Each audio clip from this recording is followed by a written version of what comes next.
You're listening to episode 33 of Leaders on Purpose podcast. Hi there. Welcome to Leaders on Purpose podcast. This is your host, Manal Bernoussi. I am a multi-passionate mom of twins and a corporate executive in Casablanca, Morocco, living and sharing my personal development journey. In this podcast, we're looking to develop the skills, habits, and mindset to reveal our full potential for a greater purpose. I'll be inviting inspiring people, beautiful souls, Moroccans, Canadians, Americans, Nigerians, and more. People from all backgrounds and different nationalities to inspire us to live our true purpose and create great impact. So join me every other Sunday and let's make this happen.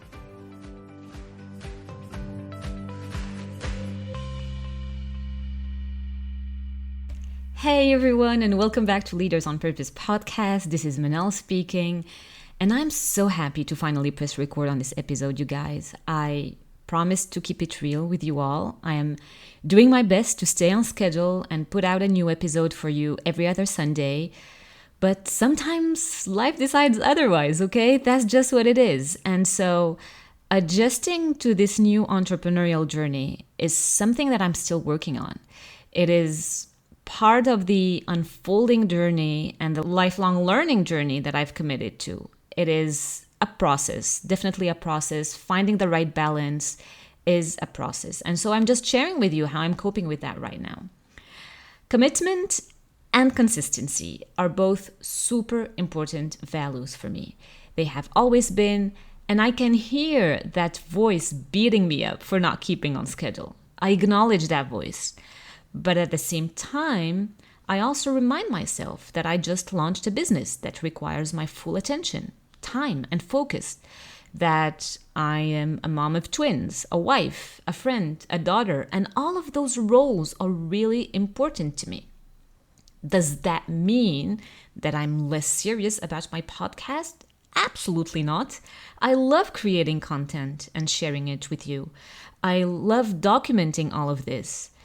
As I am navigating my own journey, I make it my mission to share with you all the best possible content to help us grow towards the best version of ourselves. In each of these solo episodes, we take a life topic, we break it down, discuss it, and leave you with thoughts to apply it in your own life, in your own leadership journey. So, if you too are going through a major shift in your life right now, it's okay to apply some self-compassion and self-love and loosen up a little. It's okay if your plans are a bit shaken for a while.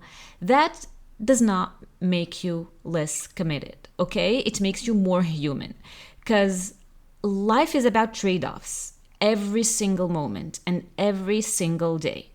The truth is, the road gets bumpy sometimes, and you just have to adapt and reassess your plan as you are going. And the most important thing in my eyes is to keep showing up no matter what. That I know for sure. No matter what, just keep showing up.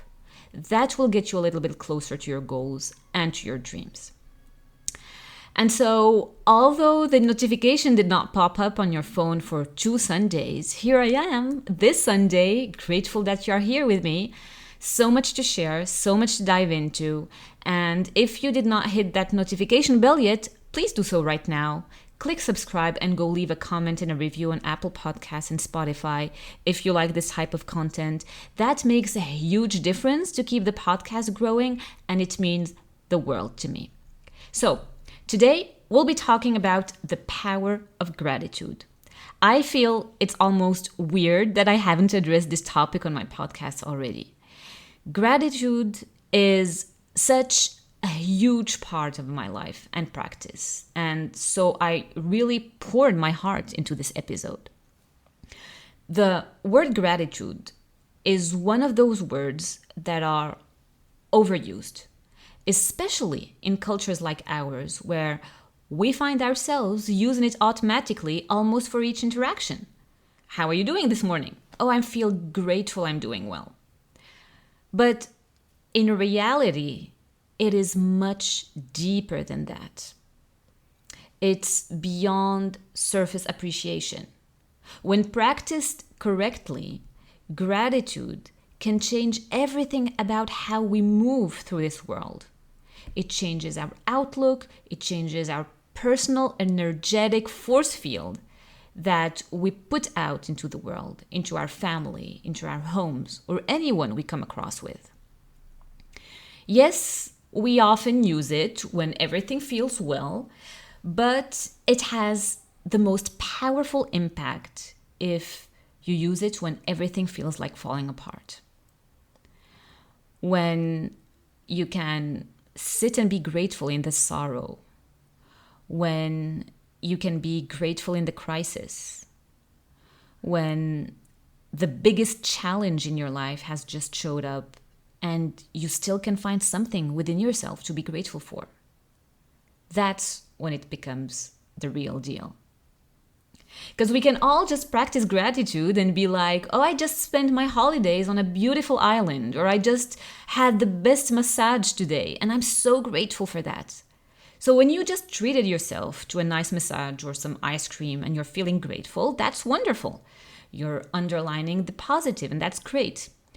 But when you're sitting in the sorrow of loss, or when you're sitting in the sorrow of losing your job, or health issues, or losing a loved one, or losing something that is meaningful to you, and you still find it in you to count your blessings, that's when you know you're working it.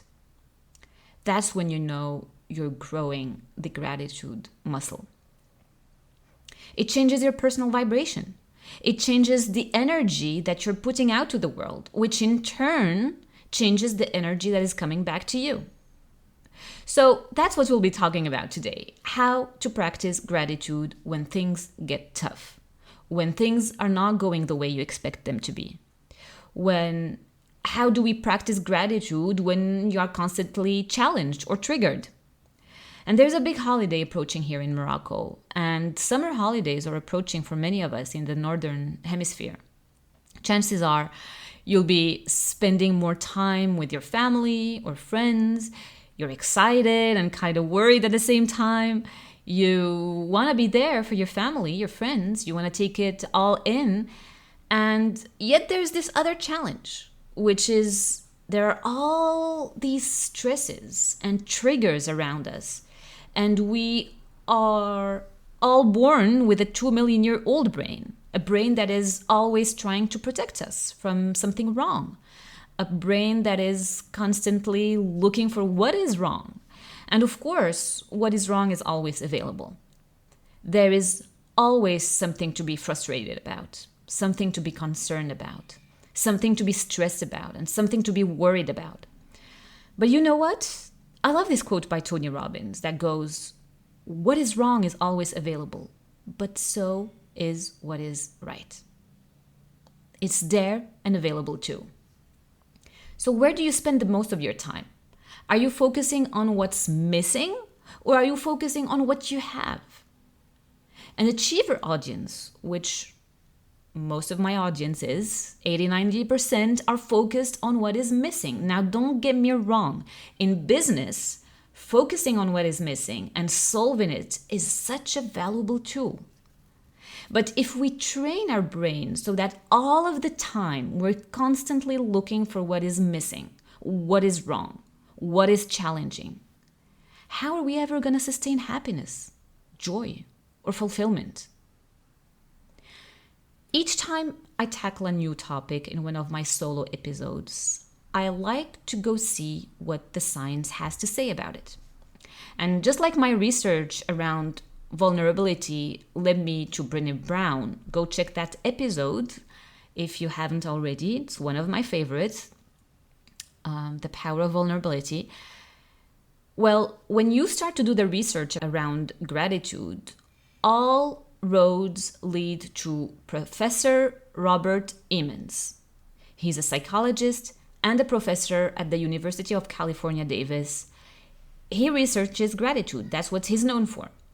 He wrote multiple books on the topic, and I'll put a link for you in the notes of this episode if you want to go and check some of them. And so his definition of gratitude is that gratitude is a deep appreciation for what you have received. It will literally rewire your brain when you do it correctly. You teach yourself to scan the world for the positive instead of scanning for the negative. How many times do we enter our homes scanning for the negative? Toys laying on the floor, rooms that have not been cleaned. We enter meeting rooms and we go, oh, it's too hot in here. That's like our autopilot. Isn't that true? I can't find the coffee pods. This person is late.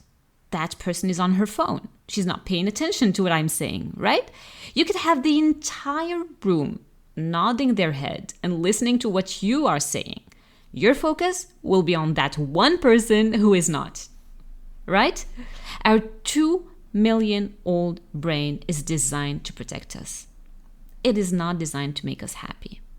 Happiness is our job. And so genuine gratitude is when you're noticing and appreciating what is happening around you, and that triggers a positive chain of events. There are 4 different types of neurotransmitters that get stimulated, like dopamine and oxytocin and all that feel-good hormones, serotonin, endorphins, and so on. And what happens when those neurotransmitters get stimulated? You feel calmer, you feel brighter, you feel healthier, you feel happier, actually. It helps with decision making, it helps with focus. And so there's such a profound chain reaction that happens in your mind when you're experiencing a genuine feeling of gratitude. Now, I also want to share with you the obstacles that get in the way of gratitude and some examples of when we practice gratitude the wrong way. But first, let's talk about what is standing in the way of gratitude for us. And we all heard this quote, comparison is the thief of joy, right? So what are the obstacles standing in our way of feeling grateful for our lives and for the people we love? According to Dr. Scott Barry Kaufman, a humanistic psychologist, multiple times best-selling author, and Columbia University professor, he teaches a course named The Science of Living Well. How cool is that? So according to his research, the 3 most common obstacles are: number 1 is ego or entitlement. And you can understand that as seeing yourself as the center of the universe. So the world is evolving around you, so therefore you expect all good things to come your way. So that's number 1. Number 2 is resentment, and resenting life not going exactly according to your plan. And number 3 is cynicism. And I think cynicism is a big one, and it is underrated. You can have cynicism for people and their positive intentions, or even the good things happening to you, somehow thinking they are not genuine. And I think cynicism can also block gratitude when you expect negative things to happen to you. You can be cynical towards the universe and the fact that something bad is going to happen to you. And all these kinds of expectations can really impact and inhibit and shut down possibilities. Now, I want to talk about how we sometimes think we're using gratitude, but in fact, we are doing it the wrong way. We could even call it toxic gratitude. I heard this from Mel Robbins while doing my research, and it felt so relatable. So I want to share it here with you. I'll give you 3 examples of toxic gratitude and unpack them with you. So here we go. Number 1, toxic gratitude is when you only focus on the things that are going good in your life. And you're so over-focused on what is a blessing and what you're grateful for that you ignore the gigantic mess that is right behind you. And the perfect example of that is that friend of yours that is always posting only the perfect lovey-dovey beach photos of them and their significant other, putting in captions, grateful, blessed, love of my life. And yet every time you see that person, they spend the whole time telling you how miserable they are and complaining about what is actually going on. That is a form of toxic gratitude because it is grandstanding the positive in your life and lying about the negative. When gratitude is genuine, it gives space for the negative. Genuine, deep felt gratitude acknowledges the painful, the broken, the messy parts together with the beauty, with the lessons, and with the hard work. And when you only have one of those things present, it is not genuine gratitude. It's a polished, filtered version of the truth. The second form of toxic gratitude, and this one I am so guilty of, it does not make me proud to admit it to you, but I am aware of it now that I've put a name on it and I've spent time reading about it. And it is when you use gratitude to shame or manipulate someone into doing something. Oh my God, it sounds so bad when you lay it out as it is. But that's exactly what it is. Generations before us used to parent this way. And it is the way I used to parent also. But I'm working on it. So for example, you're sitting at the dinner table with your family and your kid goes, "Ew, I don't want to eat that." And so you feel that wave of emotion going up and you snap at them. You should be grateful you have anything on your plate at all. There are people who are dying of hunger out there, right? Or your kid made it to the semifinals and lost the game and they are crying, they're sad, and you can't deal with the emotions. And then you go, well, you should be grateful you made it this far. Other teams haven't even been selected. Oops.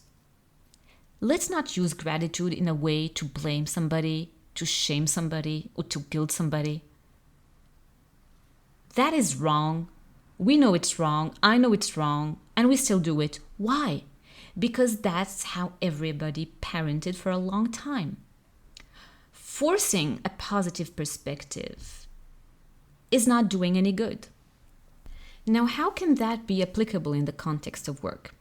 Well, let's say you're a manager and you have an employee who has been consistently working late hours and putting in a lot of effort on a particular project. However, there comes a point where that employee expresses their concerns about the workload and mentions feeling overwhelmed and burnt out. And instead of addressing their concerns and finding a solution, you respond with toxic gratitude by saying, well, you should be grateful you have a job at all in this economy. There are so many people out there who would love to have an opportunity like this. If you can't handle the workload, maybe we should find someone else who can. In this example, toxic gratitude is used to shame and manipulate the employee into continuing to work excessively without addressing their legitimate concerns. It undermines their feelings and creates a sense of guilt for even expressing their struggles. And so instead of fostering a healthy work environment, this approach is only leading to increased stress, resentment, and decreased morale among the employees. And so it's really important to recognize that while expressing gratitude is beneficial, it should never be used as a tool for manipulation or to dismiss valid concerns and emotions. We should be all striving to encourage open communication, empathy, and finding constructive solutions to promote a healthy work environment. Right? Here's a last one, third form of toxic gratitude. That's when gratitude becomes a justification to keep you stuck in a place that keeps you unhappy. Let's say you find yourself in a toxic work environment where you feel overall unhappy, underappreciated, stagnant in terms of growth. And despite these negative aspects, you suppress your feelings and convince yourself that you should be grateful simply because you have a paycheck. I'm just grateful I have a paycheck by the end of the month. Does that sound familiar? And the reason why this is toxic is because you're using gratitude as a way to rationalize and accept a situation that is detrimental to your well-being. By focusing on the paycheck only and disregarding your own happiness and fulfillment, you trap yourself in an environment that is not conducive to your personal and professional growth. And the gratitude card here will not help you strive to improve the situation. It is yours to design. You don't like the way it is now yours to redesign. It is yours to take a look at, pull back, look at what's meaningful and what matters, and start literally chipping away the things that do not mean as much. Or maybe you've outgrown them. Because it's yours to design. Nobody else is going to design it for you. You designed it as it is today. You have taught people to treat you the way they do. So if you're overwhelmed and people are always asking you to do things, that's because you taught them that you are the one to come to when you need something done because you know how to get it done. You taught them that. And you can also teach them differently. You can start to pull back. And so it's essential to recognize that gratitude should not be used as a reason to settle for less than what you truly deserve.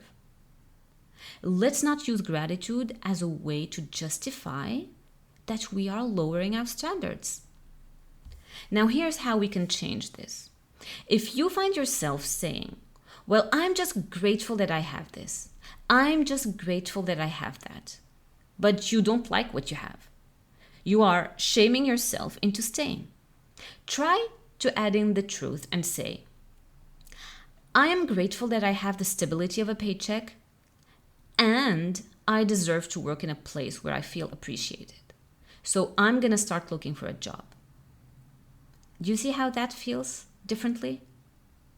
It is important to recognize that while expressing gratitude is beneficial, it should never, ever be used as a tool for manipulation or to dismiss valid concerns and emotions. So how can we find gratitude in hard moments? Well, first, by acknowledging that we cannot change the past. Whatever happened has happened. It is what it is. We need to give up any kind of expectation on changing what is. Then we need to engage with other people who are close to us, people we trust, and reflect on ways we can use compassionate inner dialogue with ourselves and pursue greater self-discovery, renewed purpose, and connection in our lives. Even though obviously we do not wish for the incident to happen, we are not happy or grateful for that bad thing that happened to us. Of course we're not, but we are grateful for the meaning that we get from it. We are grateful for the person that we've become in the process of it, for the resilience, for the growth. Does that make sense? Things may not be going your way, but things may still be going the right way. It is important to make that distinction.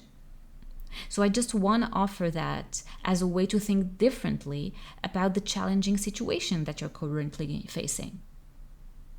Life events happen for growth and for us to share with others.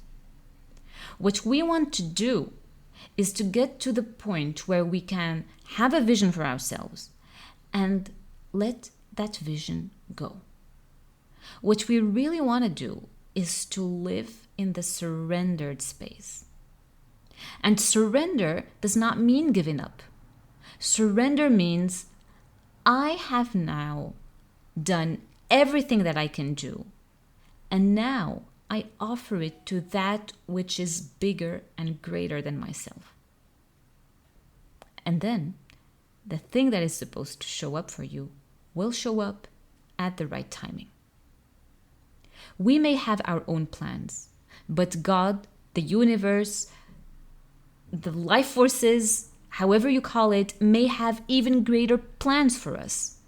And so there is an energetic flow to all of our lives that gratitude allows us to be in if we practice it regularly. So before I end this episode, I want to share with you ways in which I practice gratitude. Each morning, as soon as I wake up, the first thing that I do, literally as soon as I open my eyes, is express gratitude for the gift of a new day of life.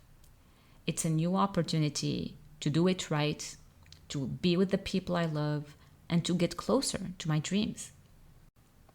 Then I have a personal morning routine, which I built throughout the years and customized to my needs. And it's drawing from different seminars that I attended, different books that I read, and there is a different range of practices available for you out there. One thing I kept from UPW with Tony Robbins, Unleash the Power Within, is priming. 10 minutes for yourself in the morning, and the first 3 minutes of the process are for you to think about 3 individual things, moments of your life, and stepping back in your mind as if you were there and feeling the moments that you were grateful for. They could be little moments, they could be big moments. And try not to do it intellectually. Actually step in your body and focus on it like you're back in that moment. It can be a moment from 10 years ago, 20 years ago, or it can be from today. Try to feel it in your body to trigger the positive chain of hormones and neurotransmitters that we mentioned before. And if you're going through a tough time and you don't have it within you to feel the positive emotions, that's okay. Stick to doing it intellectually. That will help you anyway. So let the power of gratitude roll over you and battle the one thing that gets in the way, the law of familiarity. The law of familiarity says if you're around anything enough, you tend to take it just a little bit for granted. It's human nature. And the way to stop that is to stop, feel it, and appreciate it. Let your consciousness, your heart, and your soul guide you instead of your head and your mind. That will change your holidays, and that will hopefully change your perspective on life. Some people keep gratitude journals. They do it in the morning or before going to bed. Oprah first mentioned her gratitude practice in the early 90s. Those who practice a prayer, that's a form of gratitude practice as well. And this year, with the community on Instagram, we tried out the gratitude jar challenge, which is you start the year with an empty jar, and each week you add in a note with one good thing that happened to you. And on New Year's Eve, you empty the jar and you read about the amazing year you just had. You'll have 52 reasons to be grateful for. So if you want to join us, it's on my Instagram account at Manal Bernoussi, MANALBERNOUSSI. Every Saturday, you get a reminder in my stories and we can do it together. So play with it, make it fun, experiment different ways of practicing gratitude until you find your own. So that's what I've got for you for today's episode. I hope that you will do your own gratitude list and approach the next holidays with a different perspective. The next episode will be up next week because I want to make up for the previous one and get back to posting every other Sunday. Next one will be in French, and my guest is a Moroccan and international success story that will certainly inspire you with his wisdom. So keep an eye out on that one. And also, if you hadn't had a chance to listen to the previous episodes, you can just scroll down to the main page of the podcast and you can binge listen to them like you would on Netflix. I'm grateful for you. I'm genuinely, profoundly grateful for the time that we spent together. I look forward to connecting with you, hearing what resonated the most. If anything hit a nerve, it means you got value from it, and that's what I'm here for. So jump into those comments and let me know what resonated with you, what you gained from this episode. I'd love to hear from you. Thank you, everyone. That is it. Thank you so much for spending your most precious asset with me, which is your time. I am so grateful. If you like what you hear, please take a quick second to hit subscribe, write a review, and share with a friend. Spread the love. If you think it's something they could benefit from, that will make a huge difference to keep this podcast going. I make it my mission to bring you as much valuable content as possible and absolutely incredible guests. I am back every other Sunday. Thank you so much again for listening, and I hope you have an amazing day.